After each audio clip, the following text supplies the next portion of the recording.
असा आहे की जो ज्याला वाटतं की मी पोपट सारख्या कंडिशन मध्ये हातवर करा. कोणी एखादा जण की ज्याच्याकडे आहे, कोणाच्या घरी खरंच 100 एकरच्या वर शेती आहे, मी मागतो 5-6 एकर, नाही तर एक गाडी तयार बाहेर भरा त्याला गाडीत 4-5 एकर मागून घेऊ जबरदस्ती. मग आता तुम्ही विचार करा, मग तुमची कंडिशन कसं सांगा, तुम्ही पोपट कंडिशन मध्ये येता की माकड? माकड. मग तीच गोष्ट आहे की स्वतःला स्वतःची परिस्थिती समजून घ्यावी लागेल.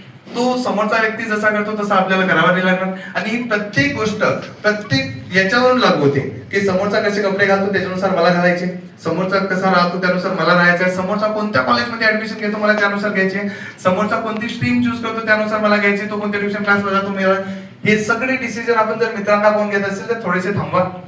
तो क्रिकेट खेळत असेल आपण खेळलंच पाहिजे गरजेचं नाही, समाजासोबत किंवा मित्रांसोबत चाललंच पाहिजे ही बिलकुल गरजेची गोष्ट नाहीये. कारण या गोष्टीमुळे कसं होतं माहितीये का, सिंपल साधं एक लाईफ जातं जातं जातं, तुम्हाला छान वाटतं. एक लाईफचा टप्पा असा येतो ज्या दिवशी सर्व संपून जाते आपल्याच आयुष्यात मधला, मित्रांच्या नाही. म्हणून ही गोष्ट तुमच्या पॅरेंट्सला एखाद्या दिवशी पॅरेंट्सवर बसायचं, पॅरेंट्सला विचारायचं स्वतःहून. आता तुमच्यातले जे पॅरेंट्स आले त्यात तर मुलांना सांगतीलच, पण जे मुलं इथे एकटे आले त्यांनी घरी जाऊन विचारा एकदा की ही स्टोरी सांगायची. मग पप्पाला म्हणायचं मी माकड आहे की पोपट. मग तुमचे पप्पा तुम्हाला सांगतील की भावा तू माकड, तुला करावंच लागणार आहे. म्हणजे आमची कंडिशन अशी आहे की आम्ही तुला खाऊ घालू शकतो एका एज पर्यंत, त्यानंतर तुला सुद्धा करावं लागेल. समजली गोष्ट सगळ्यांना? मग आता सांगा, अभ्यास करायची गरज आहे की नाहीये? एकदा परत, आहे की नाहीये? ओके. मी काय म्हणतो माहिती का, काही पॅरेंट्स आलेले आपण इकडे सगळ्या जागा पॅक आहे का, सगळ्या पॅक झाल्या. चेअर सारी आहे का सर? क्योंकि चेयर्स का दूसरा कुछ भी ऑप्शन नहीं है अपने पास. कुछ बॉयज ऐसे आगे बैठ जाओगे क्या? कुछ पेरेंट्स को बैठने के लिए हम जगह देते हैं. तुम बोलो, मुलं बसतात का खाली? मी पालकांना मग वरती बसवतो. आता ते तुमच्या याच्यावर डिपेंड करतं. चालेल? मग ज्या ज्या मुलांना असं वाटतं की मी इथं बसू शकतो निवांत घेण्यासाठी, मग मागे सरकून जातो. तुम्ही खाल्या काही पालकांना जातो. ठीक आहे? ज्यांना ज्यांना बसायचं त्या घेऊन टाकले. हिंमत दाखवा, 2-4 मिळाली की सगळेच खाली बसतात. मागच्या वेळेस नागपूरला पण तेच झालं, पुण्यात पण तेच झालं, सगळ्यांना तेच करावं लागतं. मुलांनी या, पालकांनी मुलांनी येऊन जा खाली, त्यांना बसू द्या. काका तुम्ही येऊन जा या साईड, कारण पालकांच्या बसून तर बरं नाही वाटत. या येऊन जा. मुलांनी इकडे बसायला खाली त्यांच्यावर बसून जा काही टेन्शन. असं गोल करू आपण मस्त फोटो, तुमच्यासोबत सगळ्यात पहिले फोटो काढू. पालकांनी इकडे बसून जा, मुलांनी इकडे बसून जा, बसायला जागा होऊन जाते. समज? हा, इथं जागा सोडून द्या थोडीशी जायला. समोर जातो, मागून एक जागा सोड पाहिजे. बस बस बस, एवढी जागा झाली तू झाली, बसून जमलं कार्यक्रम. झाली जागा? हा, इथे एक सीट खाली लागलं समोर. सर जमलं. आता हे सीट खाली नाही वाटले पाहिजे फक्त. सर सगळ्यात पहिली गोष्ट माहिती पडली, अभ्यास काय करायचा? अरे हो नाही, बोला काहीतरी. कसा करायचा ते नंतर बघू आपण. का करायची गोष्ट हे समजली पाहिजे. आणि अभ्यास जर तुम्हाला असं वाटत असेल की एका दिवसाची गोष्ट आहे, ही कंटिन्युअसली करत राहावं लागते. तुम्ही जर असं म्हणता मी पेपरच्या आधी या दिवशी करतो किंवा मी एकच दिवस करतो, या गोष्टीची सवय लागत. तुम्हाला सवय लागण्यासाठी ही गोष्ट कंटिन्युअसली 1 वर्ष 2 वर्ष 3 वर्ष आणि कंटिन्युअसली करत राहा, तेव्हा ऑटोमॅटिक गोष्टी जोडायला लागते. पण इथे समोर जागा आहे, इथे मम्मीला बसू दे.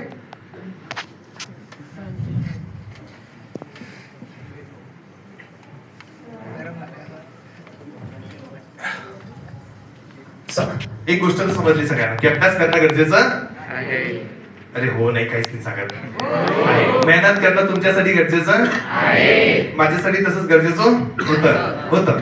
मी समाज स्टोरी सांगितलं का होतं, कसं होतं. चला आता 10वीची मुलं येऊन राहिले, त्यांना येऊ द्या. तोपर्यंत मी माझी स्टोरी सांगतो. माझ्याबद्दल कोणाकोणाला माहिती आहे की असं सगळं माहिती आहे की तू कोण आहे मला माहिती आहे? नाही? ठीक आहे, मी सांगतो. तुमच्या सगळ्यांना असं वाटतं, किती जणांना असं वाटतं की खरंच असं सगळ्यांना वाटतं, मला गॅरंटी सांगतो, खेडेगावातल्या प्रत्येक मुलाला असं वाटतं की पुणे शहर, मुंबई शहर यातले मुलं आपल्यापेक्षा थोडेसे ऍडव्हान्स असतील, तिथल्या स्कूल आपल्यापेक्षा थोड्याशा ऍडव्हान्स असतील. हात बघा की हा यार की तिथल्या स्कूल पोरं वगैरे एकदम थोडं काहीतरी वेगळं राहणीमान का आधी एअरपोर्ट टाकून फिरत असेल वाटतं. हात चालेल का? मी पुण्यात जाऊन आलो, मी गावामध्ये शिकवलं, एकदम छोट्याशा गावात. माझ्या गावाची लोकसंख्या जास्त नाही पण आहे, 40-50 मुलं असतात शाळेमध्ये. त्यापासून तो पुण्यासारख्या सगळ्या स्कूलमध्ये मी सेमिनार दिले. मी तुम्हाला खरी कंडिशन सांगतो, तिथं काय मजा येईल तुम्हाला खूप जास्त. आता मी माझी स्टोरी सांगतो, थोडीशी काय एवढीशी. मोटिवेशन भेटते का पहा, थोडं भेटू शकते थोडं. मी एकदम छोटस गाव आहे जामोद म्हणून. कोणी ऐकले का जामोद गाव? असं एक छोटस नाव आहे. माझ्याच तोंडून ऐकले असेल की मी जामोदचा आहे. असं नाही. आमच्या गावाबद्दल काही खास नाहीये. म्हणजे आमच्या गावाबद्दल विचारलं असं काय झालं तुमच्या गावात, आता आमच्या गावात येऊन मुमताज मेली होती. आता यात मग मुमताजी मौत वरून आमच्या गावात जामत केलं, त्यात काही खास आमचं योगदान नाहीये. आमच्या गावात एटीएम मशीन नाहीये. आमच्या गावातला एकही डॉक्टर MBBS नाहीये, म्हणजे ज्याचं दाखवण असेल असं, म्हणजे काही खास मोठी गोष्ट केलेली नाही गावाने. बस छोट्याशा गावात जन्म झाला. तुम्हाला तर माहिती आहे, सरकारी शाळा जिथं फी भरायची काम नसते 4थी पर्यंत तिथे गेलं. 5वी पर्यंत एका मोठ्या शाळेत जिथं बी फी भरायचं काम नव्हतं ते 10वी पर्यंत गेलं. नशिबाने अभ्यास करायची सवय असते, गरिबीची जाणीव असते, मग माणूस अभ्यास करते. मला चांगले पर्सेंटेज होते, 10वीला मॅथ्स मध्ये 99 होते, पर्सेंटेज 90 होते. असं करत करत मग मी आलो 11वीला काय घ्यायला लागते 90% वाल्याला? सगळ्यांना काय घ्यायला लागते? सायन्स. मलाही सगळ्यांनी सांगितलं सायन्स घे. मग मी गेलो ट्युशन लावायला, पण बदलून होते तेव्हा 60,000 भरा. म्हटलं 60,000 एवढे इकट्ठे असतात, आणि त्या टाइमला 60,000 खूप होते. मग म्हटलं कॅन्सल, हे नाही होगा. मग म्हटलं असं काहीतरी शोधा ज्याच्यामध्ये लवकर जॉब लागेल, की घरच्यांना सपोर्ट होतो. मग मला कोणतं सांगलं की पॉलिटेक्निक कर, पटकन जॉब लागते. एवढं एकच वाक्य ऐकलं मी. काय सांगितलं? पॉलिटेक्निक केले काय लागते? हा, पॉलिटेक्निक केले की पटकन जॉब लागते. मी एवढ्या एका वाक्याच्या भरोशावर पॉलिटेक्निकला चाललो गेलो. म्हटलं पटकन जॉब लागेल, काहीतरी चांगलं करू. पॉलिटेक्निकला गेलो. पहिल्याच दिवशी तिथे गेल्यावर त्यांनी ती वेल्डिंगची मशीन हातात दिली, 2 पाईप दिले आणि म्हणे मला वेल्डिंग. म्हटलं कसं? मग आम्ही तर सगळ्या 20 मुलांची बॅच होती आमची, सगळे मुलं मेकॅनिकल मध्ये. एकच मुलगी होती, ती आमच्या बॅच मध्ये होती. आम्ही वेल्डिंग मारली. संध्याकाळी सगळ्यांचे डोळे सुजले. तुम्हाला माहित नसेल, वेल्डिंग मारून पहा. हा दुसऱ्या दिवशी माणूस मी घरी चाललो. वेल्डिंग जगातली सगळ्यात कठीण गोष्ट तीच आहे. आम्ही मारण्याचा प्रयत्न केला, ती झाली तर डोळे लागले. सगळं असं झालं होतं की आम्ही घरी चाललो, सगळी बॅचची. असं आता समजलं की हे आपल्याला जमणार नाहीये, होणारच नाहीये. दुसऱ्या दिवशी वर्कशॉप मध्ये गेलो, त्यांनी एक करवत दिली, म्हणजे हे लाकडं कापायचे, कापा. तिसऱ्या दिवशी गेलो, लोखंडासाठी काहीतरी दिलं, ते म्हटलं हे काय काम करताय तुम्ही? सगळे टॉपर जमा केले आणि हे काम करायला होते आम्हाला वर्कशॉप मध्ये. मग तिथं मला एक समजलं की हे आपल्या वर्षी गोष्ट नाहीये, होणंच नाहीये म्हटलं आपल्याकडनं. पण मला अभ्यासात थोडा इंटरेस्ट होता, मग मी ते करत गेलो. पॉलिटेक्निक मध्ये देवकृपेने मी टॉपर आलो, कॉलेज टॉपर. चांगले पर्सेंटेज मिळाले, महाराष्ट्रातून काहीतरी 52 काहीतरी रँक होता माझा. मग ते खूप छान झालं. मग म्हटलं आता पॉलिटेक्निक झालं, आता काय करायला लागते? इंजिनिअरिंग. पण पॉलिटेक्निक मध्ये मी डिसाईड केलं होतं की आपल्याला टीचिंग आवडतं. मग मी वयाच्या 18 मध्ये, मी 18 वर्षाचा होतो तेव्हा मी 10वीची पहिली बॅच शिकवली होती. म्हणजे मी 18 वर्षाचा, लेकरं किती वर्षाचे? 16 वर्षाचे, 15-16 वर्षाचे. आता तुम्ही विचार करा, मी तेव्हा सारखंच होतं, काही जास्त फरक नव्हता. पण मी ती बॅच छान घेतली, गावातल्या गावात फ्री मध्ये घेतली 3-4 महिने उन्हाळ्यामध्ये. मग मी इंजिनिअरिंग करायला पुण्याला आलो. पुण्याला छान इंजिनिअरिंग केलं. आणि मग तर आली 2.5 वर्षाची 2 वर्षाची मोठी सुट्टी. कोणती होती सुट्टी? कोविड-19. कोरोनाची सुट्टी. कोरोनाची सुट्टी कधी आली होती? 2020. कधी दिवस लॉकडाऊन लागलं होतं? 21 मार्च. सगळ्यांना तो दिवस आठवतो, कारण कसं एकदम 20 दिवसाचं लॉकडाऊन लागलं होतं, 20-21 दिवसाचं. ते वाढता 2023 आला डायरेक्ट. सगळे लेकर खुश होते. तुम्ही कोणत्या वर्गात तेव्हा? 4थी? 5वी. म्हणजे तुम्ही मजा केली खूप जास्त.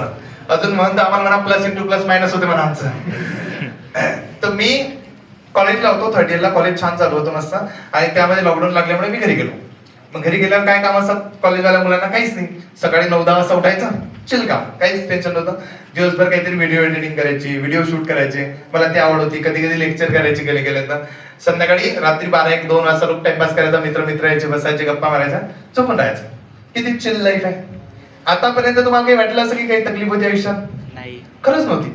कारण माझ्या वडिलांना 4-4.5 हजार पगार होता पोस्ट ऑफिस मध्ये. तेव्हा 7वं वेतन लागायच्या आधी. GDS ऑफिसर, म्हणजे GDS म्हणून पोस्टमन होते गावातील. तर तेवढ्या पगारावर घर चालतं, नॉर्मल. काही शौक पुरे नाही होत, पण चालून जातं. तसं निवांत चालू होतं माझं शिक्षण. एज्युकेशन लोनवर चालू होतं. मस्त लाईफ होती, काहीच लोड नाही. मग आला छान दिवस तो, की ज्याने माझं आयुष्य पाडलं. मी सांगतो, माझ्या वडिलांना कोविड झाला, कारण पोस्टमन असल्यामुळे पूर्ण गावात फिरायचं होतं. पण कोविड झाला. वडिलांना ऑलरेडी पॅरालिसिसचं हे होतं, प्रॉब्लेम होता, शुगरचे पण प्रॉब्लेम होते, त्यामुळे तो कोविड वाढला थोडासा. मग आम्ही ऍडमिट केलं. 1 सप्टेंबरला, म्हणजे आम्ही आधीच्या दिवशी ऍडमिट केलं. दुसऱ्या दिवशी 1 सप्टेंबरला सर्व त्यांच्या हॉस्पिटलमधून फोन आला की वारले येते, तुम्ही बॉडी घेऊन जाऊ शकता. तुम्ही विचार करा, मी निवांत लाईफ होती माझी. आणि आता घरी उरलो, आई, मी, कोणीच नाही बाकी, सगळं संपलं. तुम्ही जस्ट इमॅजिन करा मला कसं होईल आता मला ते खामगावला जायचंय, तिथून गव्हर्नमेंट हॉस्पिटल म्हणून बॉडी आणायची, घरी आणायची. आता हे काम मी तर करू शकत नाही. सो मी माझ्या सगळ्या नातेवाईकांजवळ गेलो. ऑब्व्हियसली आता मी रंधळे, तुम्ही माझ्या रंधळे परिवारमध्ये सगळ्यांना सांगितल्याची गोष्ट. मी त्यांना फोन केला, त्यांनी उचलला. मी त्यांना सांगितलं असं झालं. पप्पा गेले, तुम्ही घरी या. तेव्हा आलोच, थांबतो. मी 15 मिनिटं, 20 मिनिटं, अर्धा तास वाट पाहिली. कोणी चालले, मी परत फोन लावला, सगळ्यांचे मोबाईल स्विच ऑफ. मी परत त्यांच्या घरी गेलो, मी सगळ्यांचे दरवाजे ठोठवले, सगळे लोक घरात होते, कोणीच दरवाजा उघडला नाही. ही सत्य परिस्थिती आहे समाजाची. मान्य करतो त्यांची काही चुकी नाही आहे, कोविड होता, तेही सगळे घाबरत होते, सगळ्या गोष्टी होत्या, ते सगळं ठीक आहे. पण तोपर्यंत सगळं गाव बाहेर फिरत होतं. हे सगळे लोक माझ्या घरी येत होते, पप्पा त्यांच्या घरी पोहोचतो, कोणीच आलं नाही, कोणीच. शेवटी माझे मामा आले होते. मामाला फोन केला, मामा तेवढं त्यांची पूर्ण फॅमिली झालेली म्हणजे काही झालं चालतंय, आपण सोबत आहे म्हणे. एक माझा मित्र होता अर्जुन म्हणून, खामगावचा पॉलिटेक्निकचा, एकदम चांगला मित्र होता तो. खामगावला मी त्याला फोन केला, म्हटलं भाऊ असं झालं, मी खामगावपर्यंत पोहोचू शकत नाही, एक तर ते बॉडी म्हणतात डिस्पोज करून टाकू, नाही तर तुम्ही घेऊन या म्हणून. मग मी त्याला फोन केला, त्यांनी कसं तरी त्याची कुठून तरी गाडी मॅनेज करून त्यांच्या घरच्याची हिंमत की त्याला पाठवलं. त्याच्या वडिलांनी ते काढून तो इथपर्यंत आला. मी स्वतः लाकडं जमा करण्यापासून त्या चितेला हात देईपर्यंत सगळं काम मी केलं. जस्ट इमॅजिन करा तो दिवस माझ्या आयुष्यातील काय होता. खरं सांगू, त्या दिवसपासून दुःख फील नाही होत. काय होणार आहे, कारण ज्यांनी ही गोष्ट पाहिली, ज्याच्या याच्यात, कारण हे सगळ्यात मोठी गोष्ट आहे. कारण तुम्हाला मरण खूप सोपी गोष्ट असते जेव्हा लोक सोबत असतात. जर कोणीच तुमच्या सोबत नाहीये, तुम्ही दरवाजा उघडल्यावर लोक दरवाजा उघडत नाही, म्हणजे तुम्ही काय करता त्या कंडिशन मध्ये. मग त्या कंडिशन मध्ये मी सगळं तो दिवस निभावला. दुसऱ्या दिवशी आमच्या टेस्ट झाल्या, आई पण पॉझिटिव्ह, मी पण पॉझिटिव्ह, आम्ही दोघे ऍडमिट, घराला लॉक. तुम्ही विचार करा, 10 दिवस हॉस्पिटलमध्ये का ते क्वारंटाईन सेंटर असतं त्या ठिकाणी होतो आम्ही 10 दिवस. काहीच सुचत नव्हतं. आईची तब्येत सडन, ते तुम्हाला माहितीये की असं काही झाल्यानंतर असं सहन नाही होत गोष्टी. माईला असं झालं की आई डायरेक्ट अबोल झाली, म्हणजे बोलतच नव्हती कोणासोबत. त्याच्यानंतर असं होतं की आईला बोलसान तरी बोलत नाहीये, जेवायला देसान तर खात नाहीये, काम तर होतच नाही काहीच नाही. आता मी आहे, मग माझं असं होतं की मला ते पोस्ट ऑफिसची जॉब मिळत होती टेम्पररी म्हणून, कारण पप्पा या जागी. मग मी ती जॉब घेतली. आता विचार करा, मला माझ्या शेजारच्याचं नाव पण खास पूर्ण माहित नाही. मला माहिती फक्त हा कोण आहे असं, पण पूर्ण नाव माहित नाही, कारण मी पूर्ण अभ्यासात होतो. मग बाहेरच होतो, 5-6 वर्ष झाले. कसं काय माहिती असेल, माझ्या गावची लोकसंख्या असेल जवळपास 10-15 हजार काहीतरी, मुस्लिम समाज, हिंदू समाज सगळा मिळून. आता एवढ्या मोठ्या गावाचं नाव माहिती नाही. मी पोस्ट ऑफिस जॉईन केलं, मला दररोज आधार कार्ड वाढायचे, पॅन कार्ड वाढायचे, समजतच नाही. मी सकाळ दुपार संध्याकाळ दिवसभर उन्हात फिरतोय. कॉलेज सोडून दिलं मी 3rd इयर मध्ये, की हे राहू द्या, पहिले आपल्याला घर सांभाळणं महत्वाचं आहे. सकाळी स्वयंपाक करायचा, दुपारी पोस्ट ऑफिस मध्ये जायचं, ते पत्र वाटायचे, ते वाजायचे 6-7 वाजायचे मला. कारण ते 50 पत्रच वाटणं होत नव्हते. लोकांच्या नोटीस असतात, बँकेचे हे असतात, का माहिती कोण कर्ज काढून ठेवतात, बँका नोटिसा पाठवून थकले आहे. कच कर्ज आहे, ज्याची मोठी बिल्डिंग त्याचं तेवढं मोठं कर्ज, आणि त्याला वाचता येत नाही, इंग्लिश मध्ये नोटीस आहे, तुम्हालाच वाचायला लावतोय. मग ते सगळ्या गोष्टी मी परेशान, त्या गावाचं दुःख मला सांगायचे. म्हटलं तुला माझं चांगलं आत्महत्या करून घेशील म्हटलं तू. त्या दुःखात माझं असं की सकाळी स्वयंपाक करा, दिवसभर काम करा, संध्याकाळी डबल स्वयंपाक करा. मी असं झालो होतो, मी लिटरली सांगतो, मला दररोज रात्री झोपताना तो असा, माझं टिनाचं घर असते ना, टिनाच्या घरात ते हे असते, मला 3 टाक्या, माझा 6 आहे. मला दररोज वाटे मला मी इथं लढकलेला दिसायचो. मला लिटरली सांगतो, मला दररोज सुसायडल थॉट यायचे, दररोज डेली. मला असं वाटायचं की सगळं संपलंय, काहीच नाही उरलंय. ना कोणा तू विचार करा, अशा कंडिशनमध्ये तुम्ही नातेवाईकाशी बोलू शकत नाही. ज्या माणसाने तेव्हा फोन उचलले त्याला आता फोन करून दुःख सांगून फायदा नाही. मित्र कोणी गावामध्ये नव्हते, एक जो मित्र होता त्याला किती दुःख सांगणार तुम्ही. या कंडिशन मध्ये मला काही सुचत होतं. त्यानंतर मी असं ठरवलं एक दिवस असं शांत बसून की भाऊ काहीतरी शोध की ज्यामध्ये मजा येईल, काहीतरी तुमच्या आजूबाजूला असं काम पाहिजे की ज्यामध्ये मजा येईल, नाहीतर तू संपून जाशील, तू स्वतःला संपत असते. कारण माझं लिटरली सांगतो, दररोज रात्री 12-1 वाजता झोपच नव्हती लागत. 4-4 वाजता मी पडलेलो आहे, रडू शकत नाही, कारण आई बसलेली आहे, आई झोपलेली आहे बाजूला, कारण कसं सांगता आपण नाही सावरसान तर कोण सावरेल. अशी कंडिशन झाली की सगळं संपलं. मग मला एक आठवलं की आपल्याला टीचिंग जमतं, आपली आवड पण, आपण कोचिंग क्लास सुरू करू गावातल्या गावात. आपण छान शिकवतो. मागच्या वेळेस खूप सारे मुलं होते, खूप सारे मुलं येतील, मी ट्युशन क्लास सुरू केले. आता मला वाटलं खूप सारे लोक येतील, पण गावात ऑलरेडी एक सर होते ज्यांच्यावर सगळे मुलं होते. मी ट्युशन क्लास सुरू केला, माझ्याजवळ टोटल मुलं आले 4. 50-60 पैकी किती म्हणाले फक्त 4. ते पोरी 4, ते याच्या शेजारच्या होत्या, एक त्याची दूरची मैत्री होती, त्या सगळ्यांवर 4 आल्या. मी त्यांच्याकडे फक्त म्हटलं तर 4 लेकरं कशी शिकवा, कारण स्वप्न तर मोठे होते ना. पण म्हटलं नाही, गेले शिकू. जेव्हा लॉकडाऊन होतं त्यांना शाळा नव्हती, मला काम धंदे नव्हते. मी सिलेबस त्यांना 7-8 वेळा शिकवला. तुम्हाला वाटतं कधी कधी याचं सगळं पाठ आहे का, त्या लेकरांना शिकून पाठ झाले. कारण तेव्हा काही येत नव्हतं, बायोलॉजी शिकलो ते शिकवलं, केमिस्ट्री शिकलो ते शिकवलं, सगळं त्यांना 4 लेकरांना सगळं शिकवलं. तिकडे गव्हर्नमेंट न्यूज सांगायची की पेपर कॅन्सल होणार, मी यांना सांगायचो पेपर कॅन्सल होत नाही, बरं अभ्यास करा. कारण मला माहिती पेपर कॅन्सल होणार म्हणसान ते चालले जातील, मग मी काय करू. मी त्याच्याकडे फक्त पैसे किती घेत होतो माहिती का, 100 रुपये महिन्याचे 100 रुपये देत 4 जणी. ते पैसे नको पण मला, कारण पोस्ट ऑफिस कडून 12,000 यायचे, मला 12,000 भेटायचे. ते जॉबसाठी तेव्हापर्यंत पगार वाढला, 12,200 यायचा मला, मी जॉईन केल्यामुळे. तर म्हटलं तेवढ्यात माझं घर चालते, मी तेच करतो. तुम्ही सगळ्यांनी तो व्हिडिओ पाहिला असेल, आता मी टाकला होता तो झोनचा, त्या 4 मुली बसलेल्या, एकदम छोटासा तुटकावाला बोर्ड आहे, त्यावेळेला तिथून सुरुवात केली, मी शिकवून सुरू केलं. त्या 4 लेकरांनी मला वाचवलं. मी सांगतो ते 4 लेकरं जर बसले नसते ना, मी स्वतःच काहीतरी विचित्रपणा केला असता, पण त्या 4 लेकरांना मी एवढं शिकवलं सकाळ दुपार संध्याकाळ, आणि ते पॅशन होतं म्हणून मी जगून गेलो. आणि ते नसतं का, थोडं कोणतीही दुःख असो, कितीही मोठं टेन्शन असो, काही असो, वेळ त्याला कमी करतं. ही गोष्ट माझी आज लिहून ठेवा कोणतरी. तुम्हाला पुढच्या आयुष्यात तुम्हाला खूप सारे प्रॉब्लेम येतील. काही झालं, फक्त काय करायचं माहिती, वेळ द्यायचा. तुम्हाला असं वाटतं की आज सगळं संपलं, 8 दिवस वेळ द्या, ते सगळं संपलेलं थोडं थोडं वापिस येते. 1 महिना वेळ द्या, ते अजून थोडंसं वापिस येते. तुम्ही 4-5 महिने काम करून त्याला वेळ द्या, सगळंच वापिस येते. त्या दिवशी जर मी काही केलं असतं तर आज मी इथंच नसतो. तुम्हालाही माहिती आहे की एका अनोळखी व्यक्तीसाठी, मी काही भेटलो नाही आधी, तुम्ही माझे नातेवाईक नाही, माझे नातेवाईक नाही आले, आज मला जळगाव खानदेशमध्ये एवढा मोठा रिस्पॉन्स भेटतो, ही खूप मोठी गोष्ट आहे. तर ती गोष्ट असते की तुम्ही वेळ द्या, सगळ्या गोष्टी होतात. मी तिथं वेळ दिला 6-8 महिने, मी शांत झालो.